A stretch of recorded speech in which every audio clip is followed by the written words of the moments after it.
नमस्कार दोस्तों, Rama study point में आप सभी का स्वागत है। आज हम सब सीटेट के प्रीवियस ईयर क्वेश्चन का अध्ययन करेंगे। बाल विकास एवं शिक्षा शास्त्र। क्वेश्चन नंबर 1, निम्नलिखित में से कौन सा सूक्ष्म कौशल के उपयोग का एक उदाहरण है? दौड़ना, चलना, घसीट कर लिखना, कूदना। इसका राइट आंसर हो जाएगा ऑप्शन सी, घसीट कर लिखना। सूक्ष्म कौशल का तात्पर्य है कि बच्चों के हाथ, कलाई और उंगलियों को पैर से जुड़ी छोटी छोटी मांसपेशियों का इस्तेमाल करना तथा सूक्ष्म कौशल में बच्चों की आँखों और उनके हाथों की उंगलियों, पैरों आदि के बीच तालमेल विकसित होता है। क्वेश्चन नंबर 2, पूरे सक्रियात्मक अवस्था में कौन सी संज्ञात्मक क्षमता आती है? आमूर्त सोच की क्षमता, लक्ष्य निर्देशित व्यवहार की क्षमता, दूसरे का नज़रिया लेने की क्षमता, परिकल्पनात्मक निगमात्मक सोच की क्षमता। इसका राइट आंसर हो जाएगा ऑप्शन बी, लक्ष्य निर्देशित व्यवहार की क्षमता। पूर्व संक्रियात्मक अवस्था पियाजे द्वारा दी गई है। यह संज्ञात्मक विकास की द्वितीय अवस्था है जिसकी आयु 2 से 7 वर्ष तक मानी गई है। इस अवस्था में बालकों में लक्ष्य निर्देशित व्यवहार की क्षमता पाई जाती है। क्वेश्चन नंबर 3, पियाजे के अनुसार एक शिक्षक का डैश और डैश होना बहुत ज़रूरी है। गतिशील, लचीला, संरचित, अन्नमय, सहानुभूतिपूर्ण, पारदर्शी, यांत्रिक, व्यवहारवादी। इसका राइट आंसर हो जाएगा ऑप्शन ए, गतिशील, लचीला। पियाजे के अनुसार एक शिक्षक का गतिशील और लचीला होना बहुत आवश्यक होता है, क्योंकि यदि शिक्षक कक्षा में सक्रिय होकर बच्चों के साथ किसी भी कार्य में भागीदारी रखेगा तो बच्चे शिक्षक से अभिप्रेरित होकर स्वयं ही कार्य में अभिरुचि रखने लगेंगे।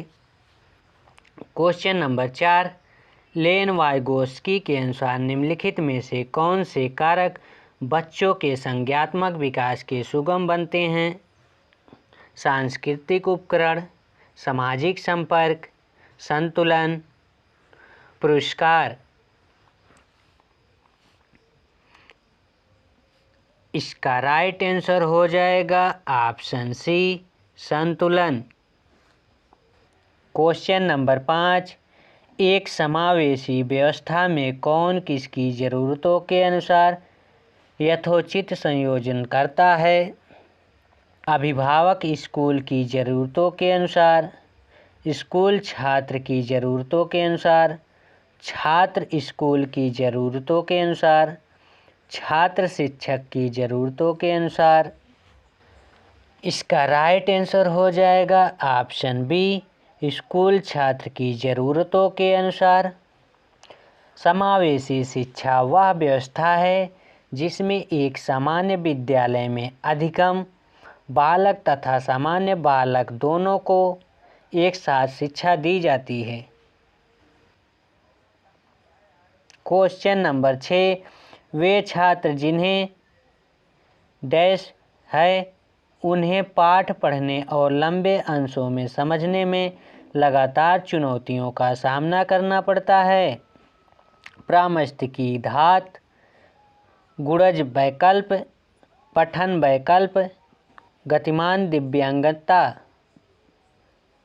इसका राइट आंसर हो जाएगा ऑप्शन सी, पठन वैकल्प। क्वेश्चन नंबर 7, विविध आवश्यकताओं वाले शिक्षार्थियों वाली कक्षा में शिक्षक को निम्नलिखित के लिए विकल्प उपलब्ध नहीं करने चाहिए? सामग्री का प्रस्तुतीकरण, संचार और अभिव्यक्ति, सूचना के दृष्टिकोण, शिक्षार्थियों के बारे में रूढ़िबद्धता। इसका राइट आंसर हो जाएगा ऑप्शन डी, शिक्षार्थियों के बारे में रूढ़िबद्धता। क्वेश्चन नंबर 8, दिव्यांग छात्रों की शिक्षा के संदर्भ में निम्नलिखित में से किस प्रावधान को राष्ट्रीय शिक्षा नीति 2020 द्वारा बढ़ावा नहीं दिया गया है? उपयुक्त इमारती ढांचा, प्रत्येक विद्यार्थी के लिए एक और निजी शिक्षक, अनिवार्य विशेष शिक्षा, उपयुक्त तकनीकी सुविधाएं।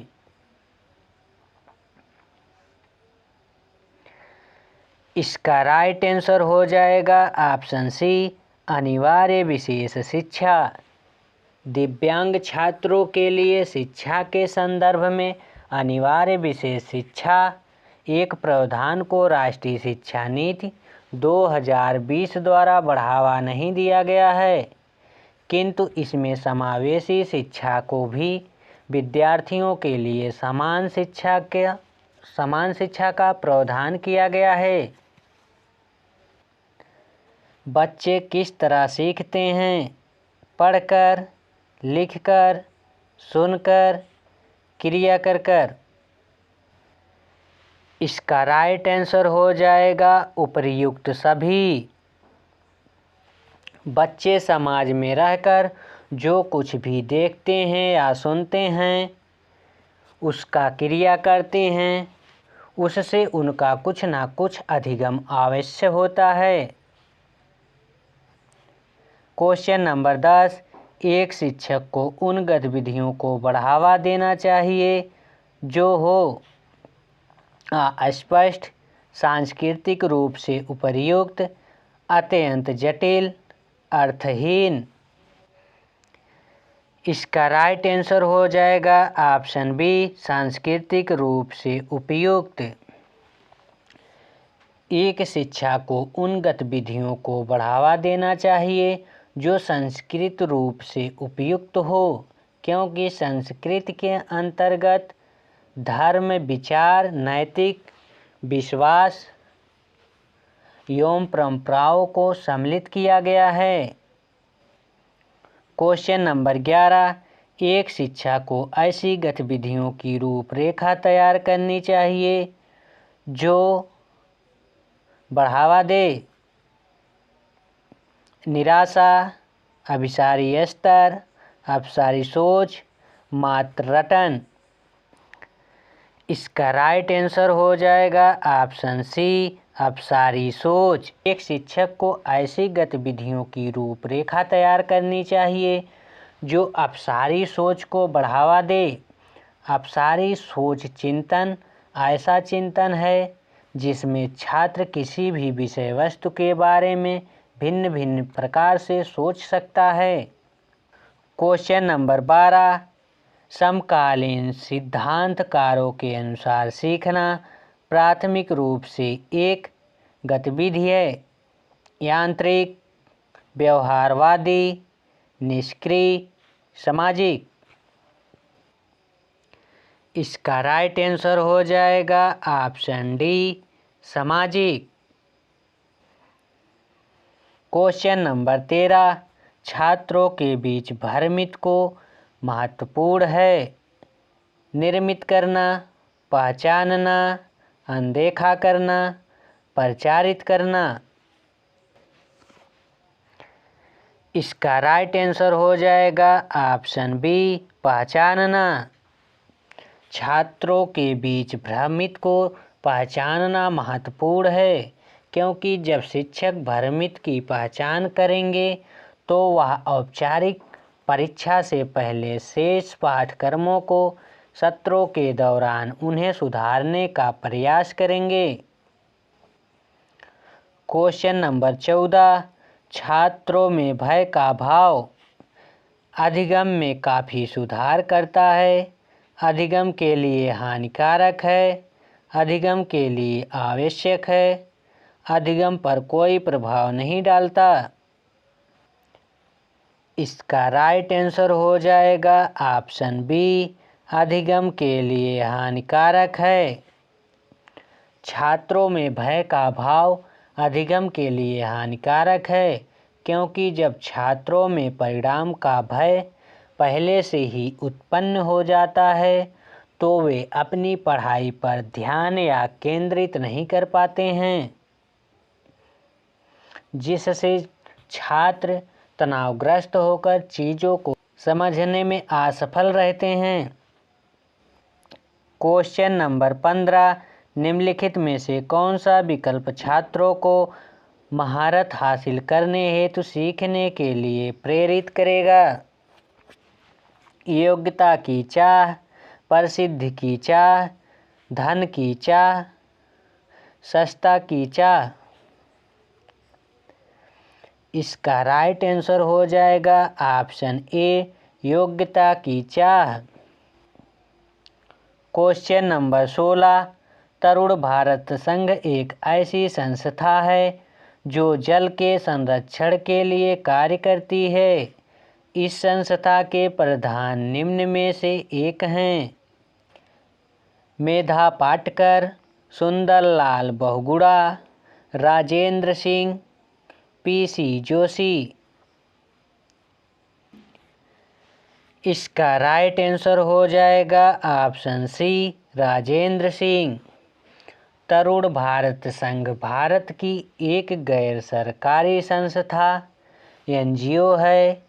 इसकी स्थापना 30 मई 1975 को हुई थी। यह जल एवं वन संरक्षण के लिए कार्य करती है। इसके जो संस्थापक हैं राजेंद्र सिंह हैं। इनको जल पुरुष भी कहा जाता है। क्वेश्चन नंबर 17, कई स्थानों पर अम्ल वर्षा जलीय विविधता को प्रभावित कर रही है। अम्ल वर्षा निम्न में से किन प्रमुख रसायनों के कारण होती है? हाइड्रोक्लोरिक अम्ल तथा सल्फ्यूरिक अम्ल, नाइट्रिक अम्ल तथा सल्फ्यूरिक अम्ल, एसिटिक अम्ल तथा सल्फ्यूरिक अम्ल, हाइड्रोक्लोरिक अम्ल तथा नाइट्रिक अम्ल। इसका राइट आंसर हो जाएगा ऑप्शन बी, नाइट्रिक अम्ल तथा सल्फ्यूरिक अम्ल। अम्लीय वर्षा नाइट्रिक अम्ल और सल्फ्यूरिक अम्ल के कारण होती है। वर्षा जल में अम्लों की बड़ी मात्रा या अम्लीय वर्षा कहा जाता है। इसका प्रमुख कारण वायुमंडल के कारण होता है। क्वेश्चन नंबर 18, धरती पर आलवण जल की उपलब्धता बहुत कम है। कुछ उपलब्ध लवण जल की निम्न में से किस में से सर्वाधिक प्रतिशत कुल आलवण जल की मात्रा है? नदियाँ, झरने, ग्लेशियर या हिमनदी, जलप्रपात। इसका राइट आंसर हो जाएगा ऑप्शन सी, ग्लेशियर या हिमनदी। क्वेश्चन नंबर 19, जो पौधे खारे जल वाले क्षेत्रों में उगते हैं उन्हें कहा जाता है? हैलोफाइट, मीजोफाइट, रेजोफाइट, हीलोफाइट। इसका राइट आंसर हो जाएगा ऑप्शन ए, हैलोफाइट। क्वेश्चन नंबर 20, उन आदिवासी वर्गों की पहचान कीजिए जो हिमाचल प्रदेश भारत के मूल निवासी हैं। संथाली जनजाति, गद्दी जनजाति, गोंड जनजाति, सहाविया जनजाति। इसका राइट आंसर हो जाएगा ऑप्शन बी, गद्दी जनजाति। गद्दी जनजाति हिमाचल प्रदेश के भारत में मूल निवासी हैं। इसके अलावा यहाँ किन्नर जनजाति, लोहौल जनजाति, गुज्जर जनजाति भी पाई जाती है। ये जनजातियाँ प्रसिद्ध इंडो आर्यन परिवार समूह से सम्मिलित हैं। क्वेश्चन नंबर 21, निम्न में से कौन सा मिजोरम का सबसे प्राचीन नृत्य रूप है? सत्रिया नृत्य, रौफ नृत्य, चेराओ नृत्य, गलबा नृत्य। इसका राइट आंसर हो जाएगा चिराओ नृत्य।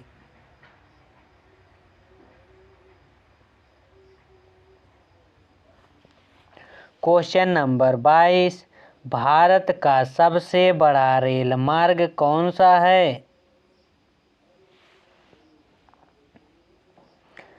कश्मीर से बंगलौर, डिब्रूगढ़ से कन्याकुमारी, मिजोरम से गुजरात, महाराष्ट्र से मणिपुर। इसका राइट आंसर हो जाएगा ऑप्शन बी, डिब्रूगढ़ से कन्याकुमारी। भारत का सबसे बड़ा रेल मार्ग डिब्रूगढ़ से कन्याकुमारी है।